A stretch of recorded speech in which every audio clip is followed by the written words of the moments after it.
Wineries are just as plentiful as breweries in New Mexico, and their owners are just as passionate. Keith Johnstone, owner of Corrales Winery, said his experience making wine goes back a long time. I made my first batch of wine when I was 10 years old, much to my parents' chagrin, but I asked them first and they didn't know exactly what to say, but they said okay. And I learned two really important things about it, and that is that it takes about a week to make wine and it takes another week to make vinegar. Johnstone said the history of making wine on his property goes back even longer. The people that owned this land that I bought in 1970, they immigrated here from Bordeaux, France in 1869, and that was the Allery family. And they came here specifically to make wine.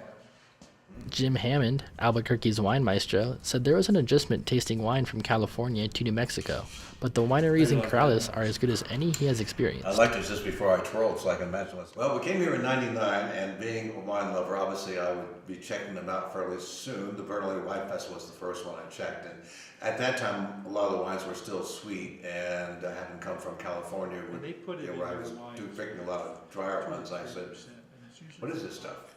But as it happens, the first one that really turned me on was one from Corrales Winery. I think they gave a little. And about that time, I also met Keith and found that I had a really good winemaker here. And there are, in fact, we have probably better winemakers here in Corrales than almost any other area.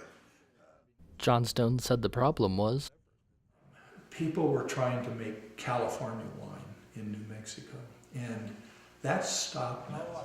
Well, we started trying to make New Mexico wine. We started trying to, because we couldn't do it. I mean, as I said before, the quality of the grapes are an enormous, they're the major factor in making the wine.